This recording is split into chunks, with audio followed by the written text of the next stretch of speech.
I want you to imagine that you're sitting in the cockpit of my aircraft, on my C-130. We are preparing to take 60 Marines, 2 pilots of their equipment, into Baghdad International Airport. We're gonna start this mission off at 25,000 feet. So you look around and we're all putting on our helmets, we mount our night vision goggles, we click off the autopilot, and it's time for us to start descending down into chaos. At 15 miles, we do another check. At 10 miles, another check. At 5 miles, it is time to be committed to this landing. At 500 feet, it's getting real. We can now start seeing the runway. I start preparing to flare, realizing that the runway is already below me. It is in that moment that I will hear the loadmaster come on the radio and succinctly say, go around, go around, go around. I don't hesitate, I don't pause. In that moment, I immediately add full power to the aircraft. As I add full power to the aircraft, I bring the nose of the aircraft to 7 degrees nose high. As I bring that nose of the aircraft up, I look over to you, my co-pilot, and I say flap to 50%. You bring those flaps to 50%, and we start climbing away. As we start climbing away, you tell me positive rate, and as we get a positive rate, I look over at you and I say gear up. When we are fully deconfigured, safely away from whatever the danger, whatever the threat was, it is only in that moment that I will say, Loadmaster, why did we go around?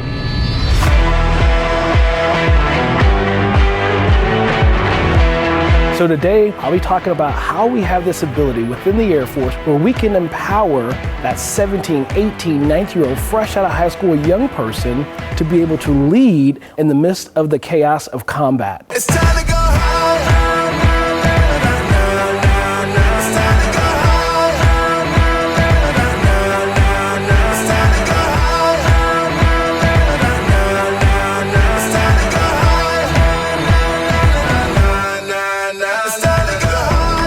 Pilot, the reason we went around was because there was a gear malfunction that you did not know about or you could not see. For you all in your organizations, who are the loadmasters? Who are the people that can see what you cannot see? And if you're in that leadership role and that loadmaster says go around, do you listen?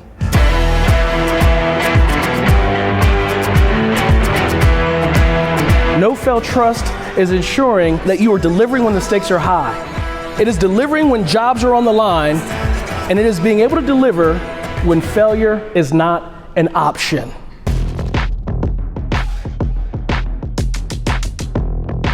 So the first pillar of no-fail trust, it is trust the training.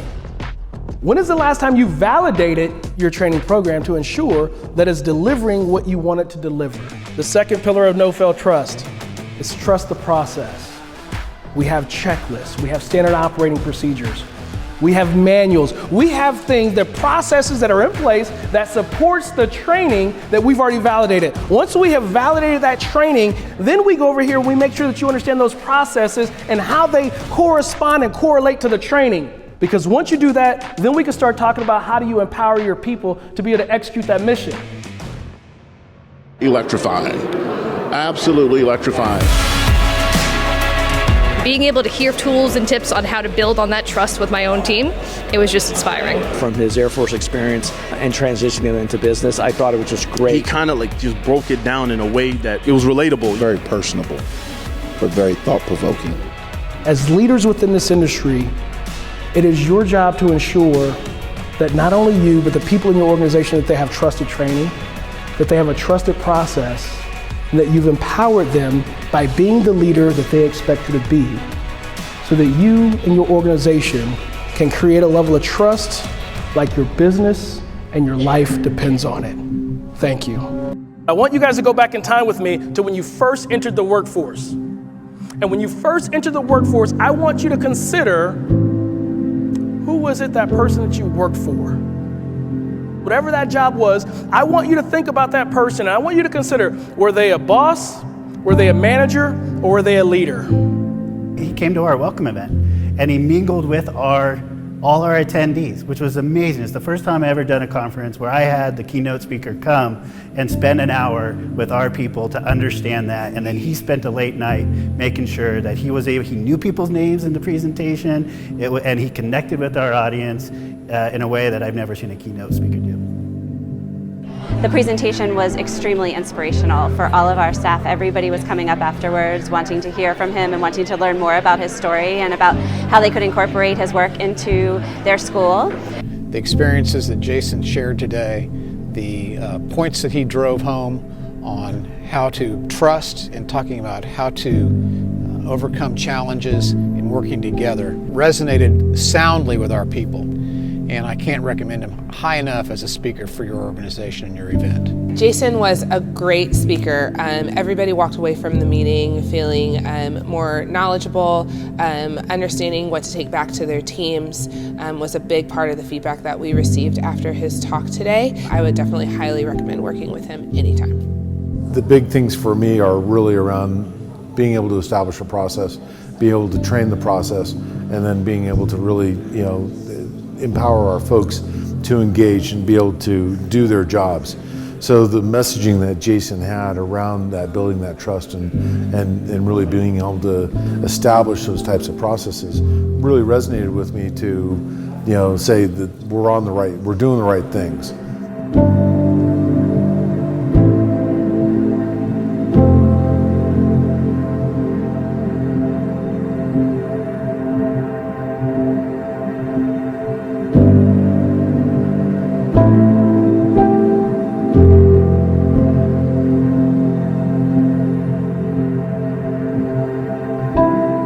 Now, I want you guys to come back to present day, and now I want you to consider, if I went to your workplace right now and talked to your team, would they say that you're a boss, a manager, or a leader? If I went to your team, the people that work with you, that work for you, and I asked them, what would they say? Which answer would they give me? You know if they would say you're a boss, a manager, or a leader, and you know why. And I want you to consider today, what are you going to do today, tomorrow, to become a better leader? Because I don't know about you, but every day I wake up, I endeavor to be a better leader. I endeavor to be a better spouse. I endeavor to be a better father. I endeavor to be better today than I was yesterday. I endeavor to have a better landing today than I did yesterday. Trust the training, trust the process, and most importantly, above all else, you have to be able to trust the people. You can't get there without connecting with them, without communicating with them, without creating an environment that's built on commitment, accountability, and trust.